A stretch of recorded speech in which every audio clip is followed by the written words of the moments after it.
interview Buzz Aldrin, if I could now take a minute to talk about Buzz Aldrin. Colonel Aldrin was educated at the U.S. Military Academy at West Point, graduating third in his class with a bachelor's degree in mechanical engineering. He joined the Air Force, where he flew F-86 Sabre jets in 66 combat missions in Korea, shot down two MiG-15s, and was decorated with a Distinguished Flying Cross. After a tour of duty in Germany flying F-100s, he went on to earn his doctorate of science in astronautics at MIT and wrote his thesis on manned orbital rendezvous. Selected by NASA in 1963 into the third group of astronauts, Dr. Aldrin was the first with a doctorate and became known as Dr. Rendezvous. The docking and rendezvous techniques he devised for spacecraft in Earth and lunar orbit became critical to the success of the Gemini and Apollo programs and are still used today.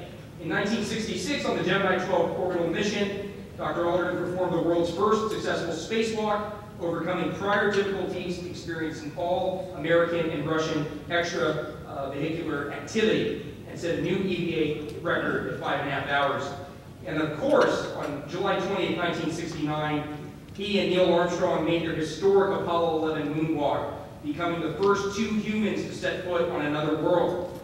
Upon returning from the moon, Colonel Aldrin was decorated with the Presidential Medal of Freedom, the highest American peacetime award. A 45-day international goodwill tour followed, where he received numerous distinguished awards and medals from 23 other countries. Since retiring from NASA and the Air Force, Colonel Aldrin has remained at the forefront of efforts to ensure America's continued leadership in human space exploration. He devised a master plan for missions to Mars, known as the Aldrin Mars Cycler, a spacecraft transportation system with perpetual cycling orbits between Earth and Mars. Dr. Aldrin reaches out to today's youth with his illustrated children's books, Reaching for the Moon and Look to the Stars, both New York Times bestsellers. His 2009 New York Times bestselling autobiography, Magnificent Desolation, which is a fantastic book, has inspired the lives of readers worldwide. In addition, he has authored two space science fiction novels, Encounter with Tabir and The Return. His nonfiction works include the bestseller historical documentary Men from Earth and an early 1970s autobiography, Return to Earth. And just to tell you about the format tonight, David Mazar is going to interview Buzz Aldrin for about 20 minutes, and then we'll open it up to Q&A. You should have yellow cards at your tables, so could you please make sure you print your questions clearly, and we'll try to ask as many questions as we can. As one of the leading space exploration advocates, Dr. Aldrin continues to chart a course for future space travel from planet Earth to the Moon and onto Mars. His recent turns on Dancing with the Stars, 30 Rock, and WWE World Live are helping to keep space on the forefront of everyone's minds. Please welcome Colonel Buzz Aldrin.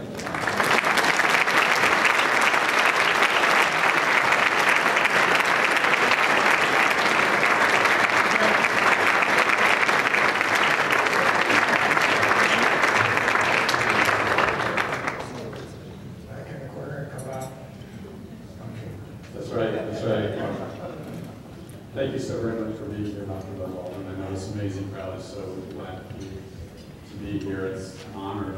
Living legend, really.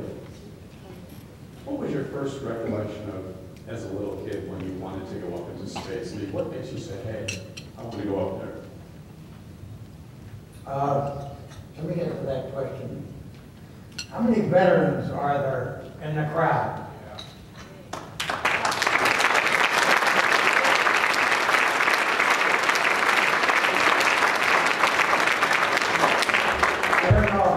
Of you noted that I gave a hand salute to the Pledge of Allegiance, which is now authorized, not mandated by the Congress, to help veterans identify each other in a crowd with the Star-Spangled Banner and the Pledge of Allegiance.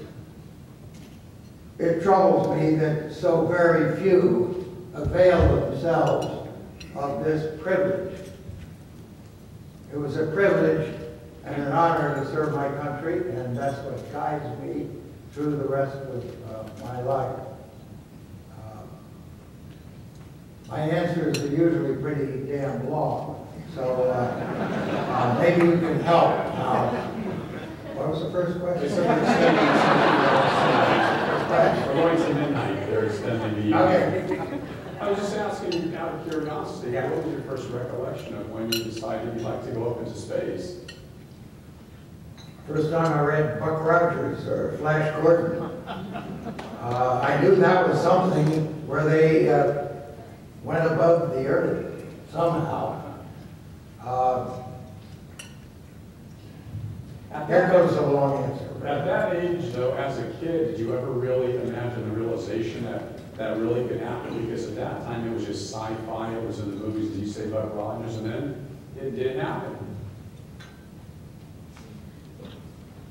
I thought that I was a person looking off into the future, but probably it was quarterback at Notre Dame that was inspiring my thoughts as a young kid. I had my first airplane ride at age of 2, and symbolically it was in a plane piloted by my father, a Lockheed Vega, single engine, painted to look like an eagle. The eagle is the symbol of our nation, and the eagle was the name of our spacecraft that we landed on the moon. That didn't motivate me to think about going into space. I got sick, as I recall, during that 2-year-old flight to Miami. My sister hadn't had a flight, so on my second flight, I joined my sister in an amphibian that was created in our basement by Amelia Earhart. My father grew up in a crowd of aviation pioneers. I think one of his professors, when he got his doctorate from MIT, was still there when I got there. What did your dad exactly do? Well, he was a military person. He was a...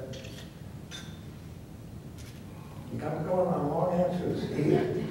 In Worcester, Massachusetts, he attended Clark University, and his physics professor was Robert Goddard. I didn't hear too much about that. Robert Goddard needed funding later on. And my father knew Harry Guggenheim had a lot of money. But he knew that Harry Guggenheim didn't know Eddie Aldrin. So Eddie Aldrin went to talk to Charles Lindbergh, and Guggenheim didn't know who Charles Lindbergh was. So Goddard got some of his funding to do that.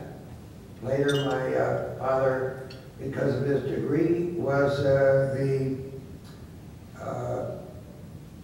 head of the Air Corps Engineering School at McCook Field from 21 to 25 or 6.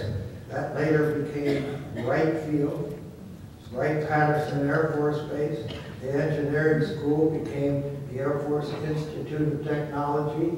And guess what? They financed my doctor's degree. The school that my father was at ended up financing my doctor's degree. Good DNA, good bloodline. So you've had this heralded an amazing military career, 60-some combat missions, fighter jet pilot, and then you segue to NASA. Talk about how you morphed into getting into NASA, what was involved, and then of course This is the picture. Your wacoc show with Alex Bolourchi.